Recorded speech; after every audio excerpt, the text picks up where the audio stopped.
ॐ ज्ञानतिमिरन्दस्य ज्ञानाञ्जनशलाकया चक्षुरुन्मिलितं येन तस्मै श्रीगुरुवे नमः।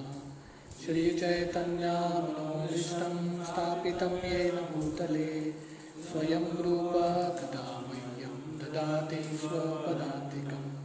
वन्देऽहं श्रीगुरु श्रीयुतापदकमलं श्रीगुरुन् वैष्णवांश्च श्रीरूपं साग्रजातां सहगणा रघुनाथान्वितं तं सजीवं साद्वैतं सावधूतं परिजनसहितं कृष्णचैतन्यदेवं श्रीराधा कृष्णपादान् सहगणा ललिता श्रीविशाखान्वितंश्च नमो विष्णुपादाय कृष्णप्रेष्ठाय भूतले श्रीमते भक्तिवेदांत स्वामीति नामिने।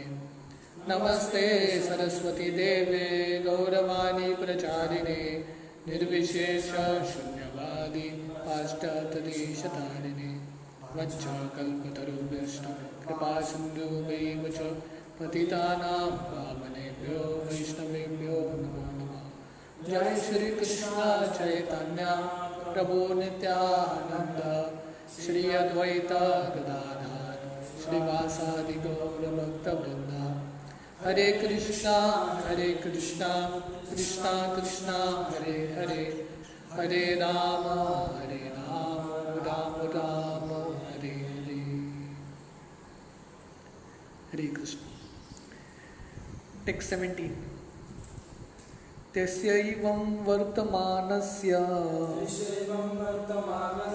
पूर्वेषां वृत्तिम् अन्वहम् नातिदूरे किलाश्चर्यम् यद् आसीत् तन्निबोध मे। Translation. Now you may hear from me of what happened while Maharaj Parikshit was passing his days hearing the good occupations of his forefathers and being absorbed in thought of them. तो सुत गोस्वामी बताते हैं कि जैसे परीक्षित महाराज अपना दिन बिता रहे थे पांडवों का गुणगान सुनते हुए, कृष्ण का गुणगान सुनते हुए, तो एक दिन एक समय ये घटना घटती है। टेक्स्ट 18। धर्म पदैकेन चरन् विचायामुपलभ्य गां पृच्छति स्मार्षो वदना विवित्साम् इव मातरम्। Translation. The personality of religious principles, Dharma, was wandering about in the form of a bull, and he met the personality of earth in the form of a cow, who appeared to grieve like a mother who had lost her child. She had tears in her eyes and the beauty of her body was lost. Thus, Dharma questioned the earth as follows. तो जिस तरह से परीक्षित अलग अलग राज्यों पे भ्रमण करते हैं, वैसे ही धर्म जो एक बैल के समान है, बैल के रूप में है, वो भी धरती का भ्रमण करते करते एक गाय के पास आता है। और ये गाय कौन है? धरती है। तो धर्म बैल के रूप में है और गाय धरती गाय के रूप में है, और दोनों एक दूसरे को मिलते हैं। और धर्म देखते हैं कि ये जो धरती है जो गाय के रूप में है, उसके आंखों में आंसू है और बहुत विलाप कर रही है जैसे उसका बच्चा खो गया है, और धरती के जो सुंदरता है पूरे तरह से चला गया है। तो ये देख के धर्म धरती को प्रश्न पूछने लगते हैं।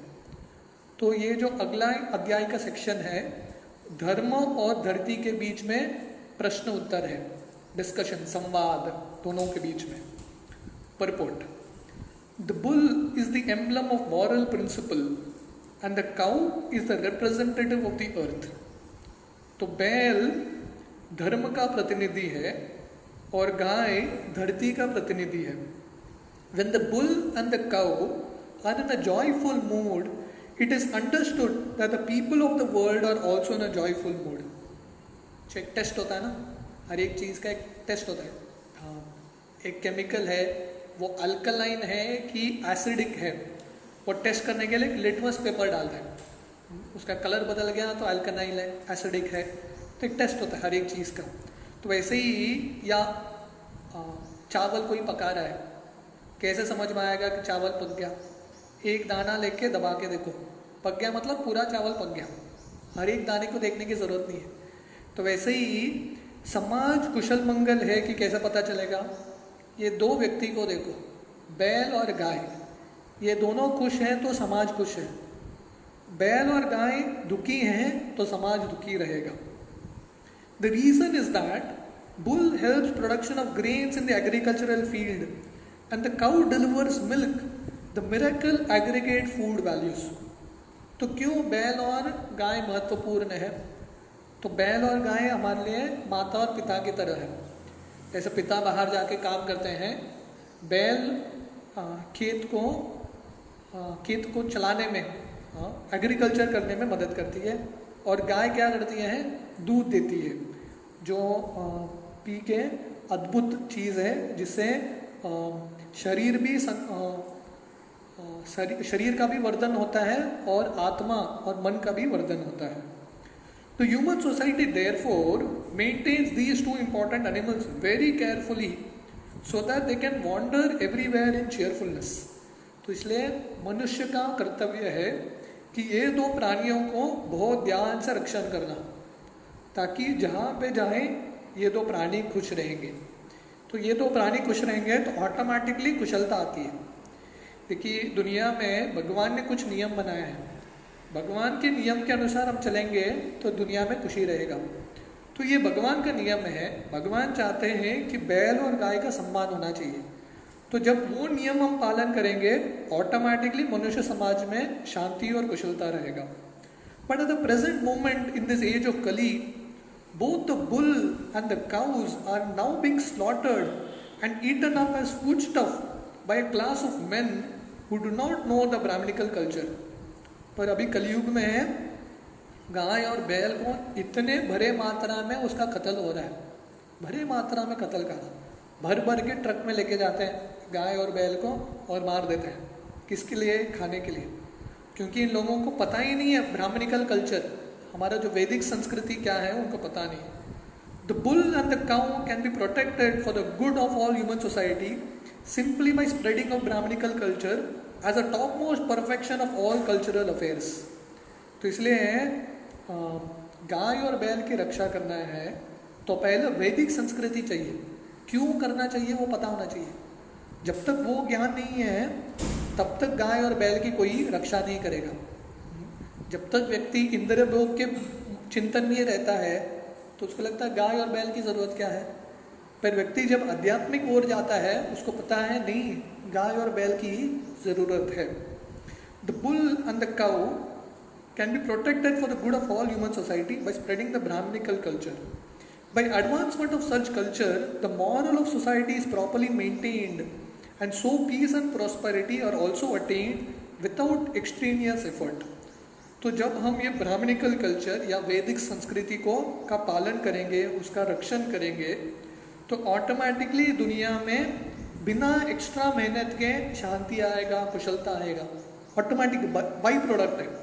When brahmanical culture deteriorates, the cow and bull are mistreated and the resultant actions are prominent by the following symptoms.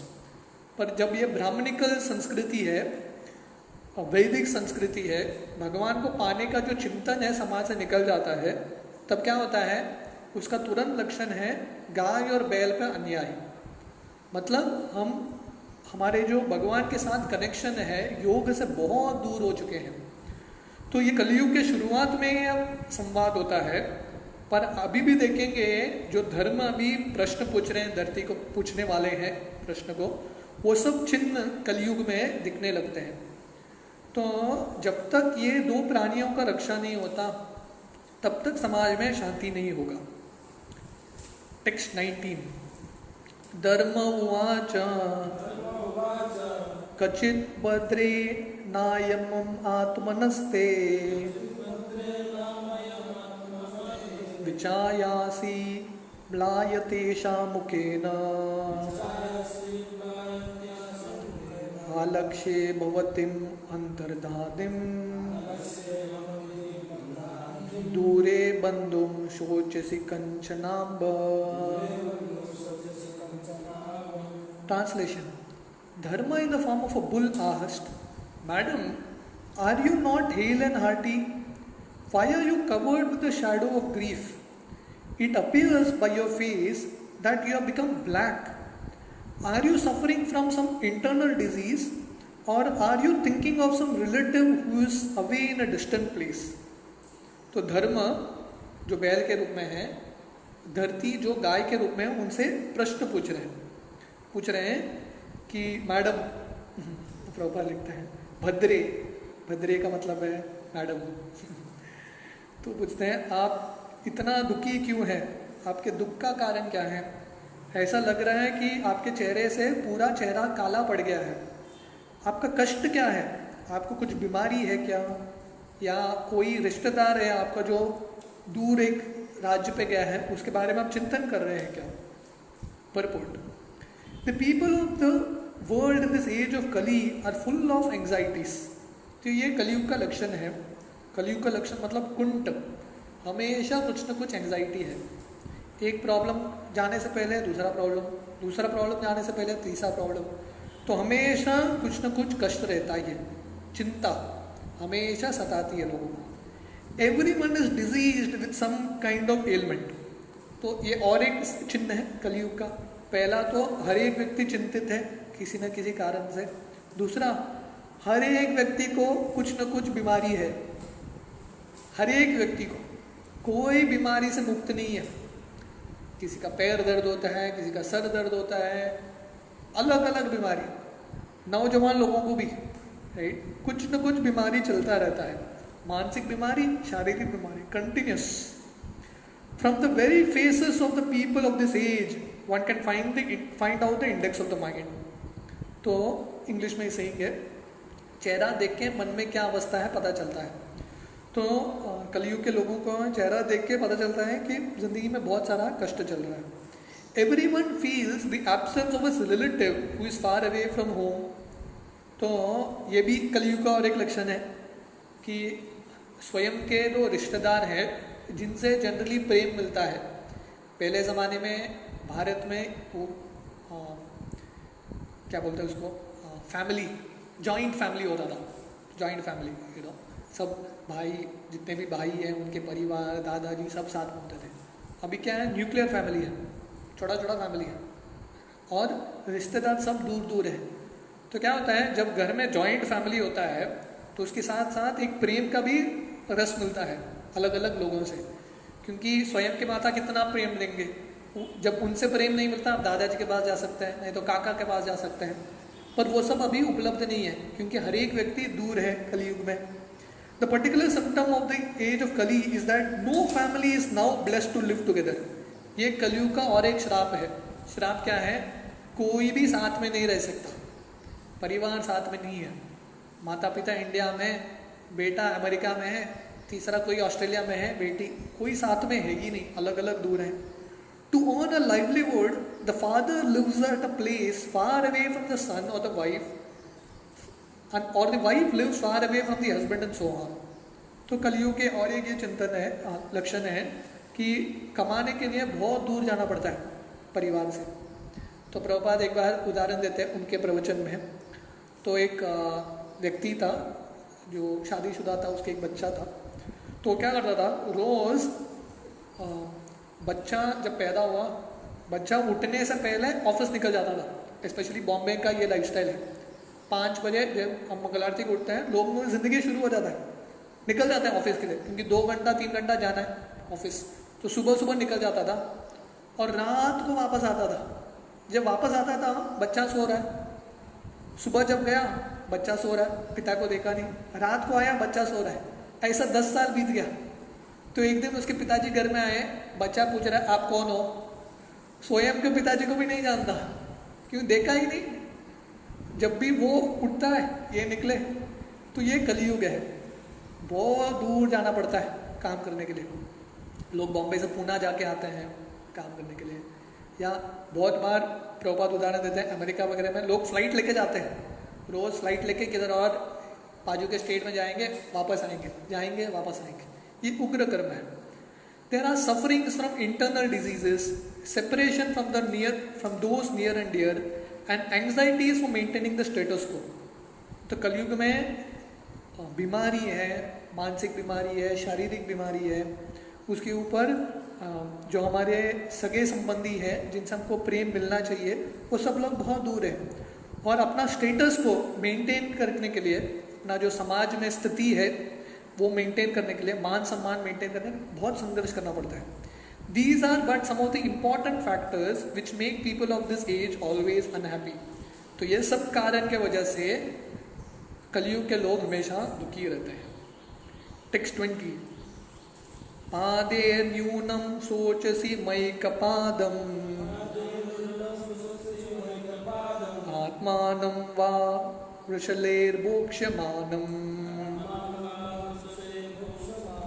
आहो सुरादिन ऋतयज्ञ भागान्, प्रजा उत स्वी मगवती अवर्षति। कलयुग के और लक्षण क्या है? Translation, I have lost my 3 legs and I am now standing on one only. Are you lamenting for my state of existence? Or are you in great anxiety because henceforward the unlawful meat eaters will exploit you? Or are you sorry in a sorry plight because the demigods are now bereft of their sacrificial offerings, because no sacrifices are being performed at present? Or are you grieving for the living beings because of their sufferings due to famine and drought? तो धर्मदर्ती को पूछ रहे हैं, आप दुखी इसलिए हैं क्या क्योंकि मैं अभी एक ही पैर पे खड़ा हूँ? तो धर्म एक बैल है, पर ये कलयुग में ये धर्म का जो बैल है जनरली 4 पैर होते हैं, पर कलयुग में एक ही पैर पे खड़ा है धर्म का बैल, बाकी 3 पैर कट गया है। तो धर्म पूछ रहे हैं, आप मेरा अवस्था देख के रो रहे हैं क्या? आप दुखी हो रहे हैं क्या? या आपको पता है कि आगे जाके कलयुग में लोग आपको मारेंगे, गाय को मारेंगे, ये सोच के आप दुखी हो रहे हैं क्या? या आप इसलिए दुखी हो रहे हैं क्योंकि अभी कलयुग हो गया है, लोग देवी देवता का पूजा करना, यज्ञ करना छोड़ दिए, उसके वजह से दुखी हैं क्या? या आप बाकी जो जीव हैं, धरती के जो पुत्र हैं, बाकी जो जीव हैं, उनकी जिंदगी में जो कष्ट है क्योंकि खाना ठीक तरह से नहीं मिलता, अकाल होता है, वो देख के आप दुखी हैं क्या? Purport. With the progress of the age of Kali, 4 things particularly, namely the duration of life, mercy, power of recollection, and moral or religious principles will gradually diminish. तो कलयुग में जैसा कलयुग बढ़ता है 4 चीज का गठन होगा।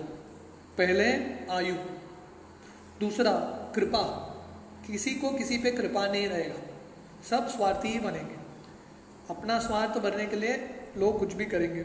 दूसरा बुद्धि, स्मरण करने की शक्ति जो है कम हो जाएगी। और चौथा है धर्म, किसी की जिंदगी में धर्म नहीं रहेगा। सिंस धर्म और the religious principles would be lost in the proportion of 3 out of 4, the symbolic bull was standing on 1 leg only. तो कलयुग में वर्णन आता है कि एक ही पैर पे धर्म खड़ा होता है। सत्ययुग में ये जो धर्म है उसके 4 पैर होते हैं।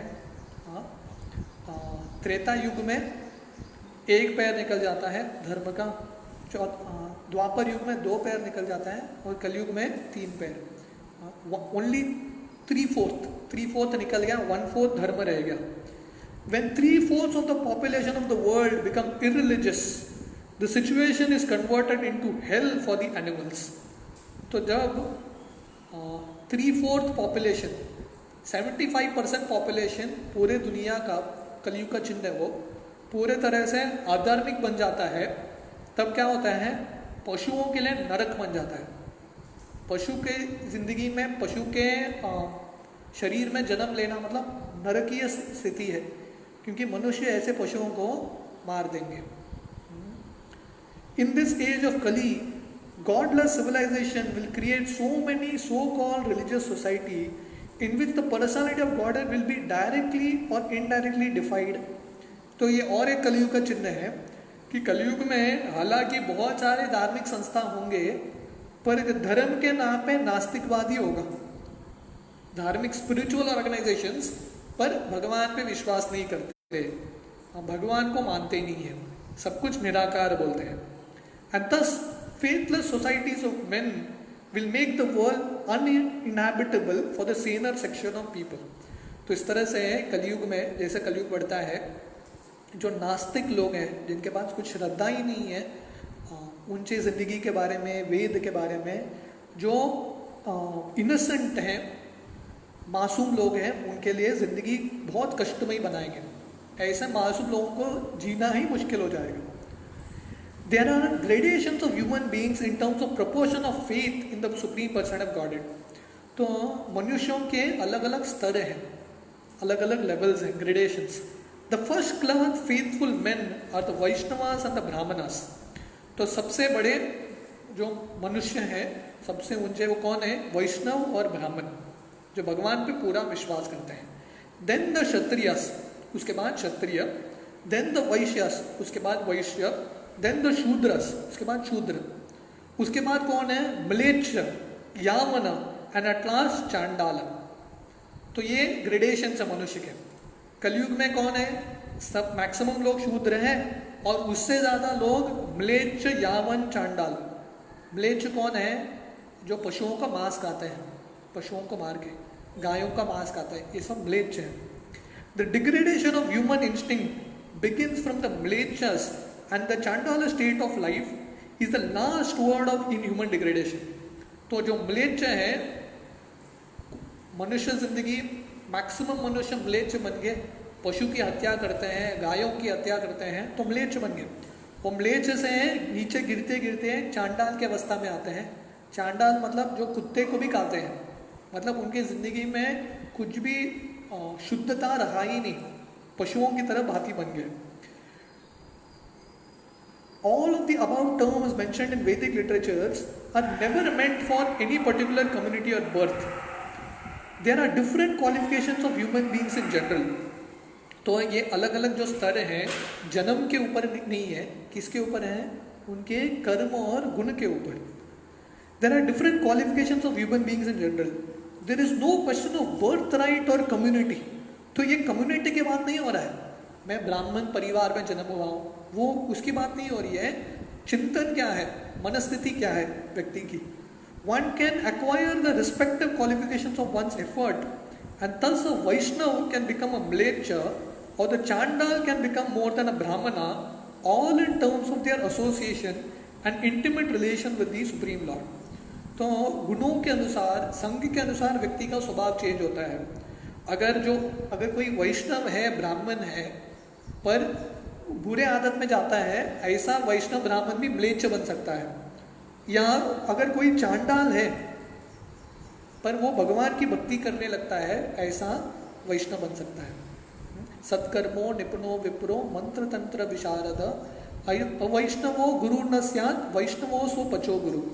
तो वर्णन आता है शास्त्रों में कि अगर कोई ब्राह्मण है, सब कर्म जानता है, सत्कर्मो निपुणो विप्रो, सब कर्म निपुण है, मंत्र तंत्र विशारद सब कुछ आता है, पर भगवान का भक्त नहीं है, ऐसा व्यक्ति गुरु नहीं बन सकता। पर कोई स्वपच, चांडाल के परिवार में उसका जन्म हुआ है, पर वो वैष्णव है, भगवान का भक्त बन जाता है, ऐसा व्यक्ति गुरु बन सकता है। तो ये सब जो सिद्धांत है, जन्म के ऊपर नहीं है, जाति के ऊपर नहीं है, स्वभाव और उनके कर्म के ऊपर है। The meat eaters are generally known as mlecchas. तो म्लेच्छस कौन है? पशु खाने वाले लोग। But all meaters are not mlecchas. Those who accept meat in terms of scriptural injunctions are not mlechas, but those who accept meat without restrictions are called mlechas. तो हालांकि generally हर एक जो व्यक्ति मांस खाता है पशुओं का, उसको म्लेच्छ बोलते हैं। फिर भी अगर कोई शास्त्र के नियम का पालन करते हुए मांस खाता है, उसका गिनती बहुत बार म्लेच्छ में नहीं होता।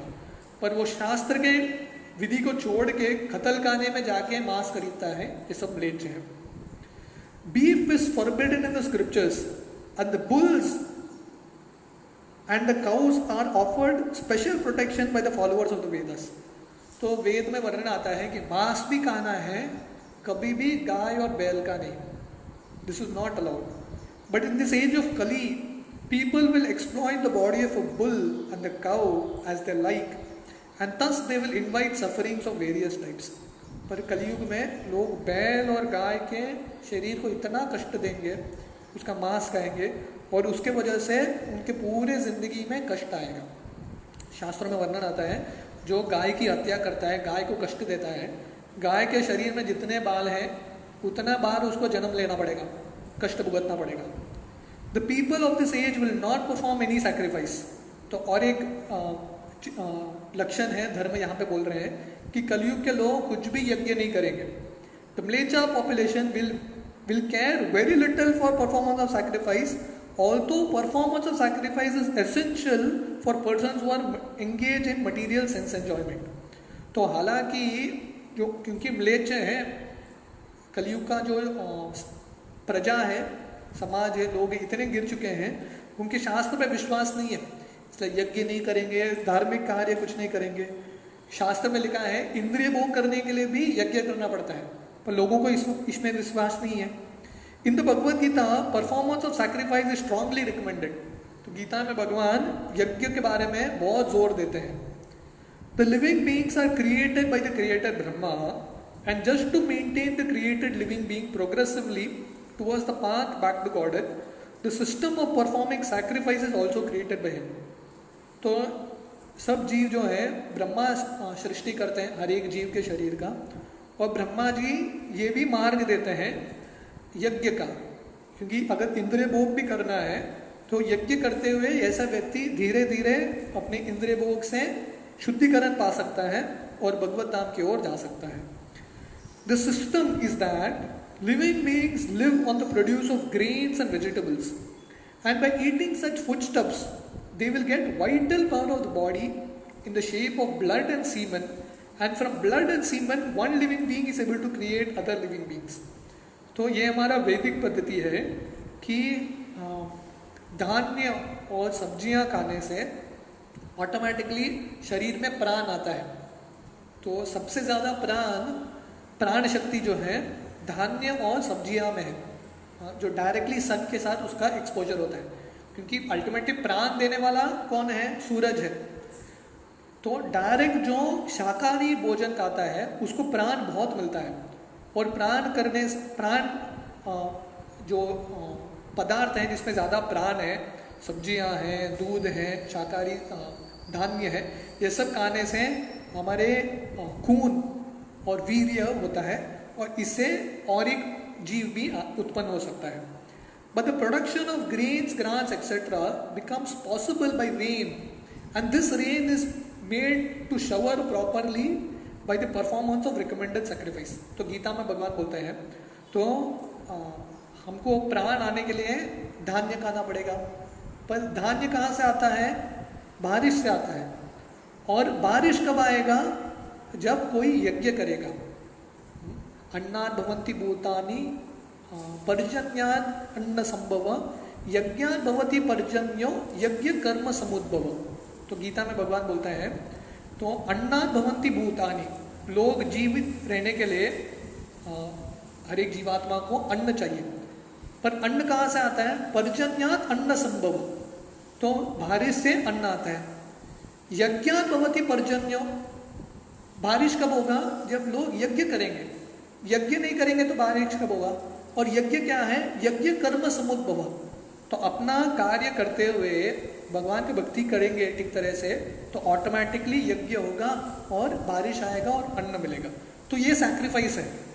Such sacrifices are directed by the rites of the Vedas, namely साम, यजुर, ऋग and अथर्व. तो ये सब यज्ञ के बारे में वर्णन आता है अलग अलग वेदों में. In the Manusmriti, it is recommended that by offering of sacrifices on the altar of the fire, the sun god is pleased. तो मनुस्मृति में ये भी वर्णन आता है कि जो भी अग्नि में आहुति देता है उससे सूर्यदेव प्रसन्न होते हैं. When the sun god is pleased, he properly collects water from the sea and thus sufficient clouds collect on the horizon and rain falls. तो जब सूर्यदेव प्रसन्न होते हैं तब सूर्यदेव समुद्र से पानी इवेपोरेट करते हैं और बादल बनता है और बारिश होता है।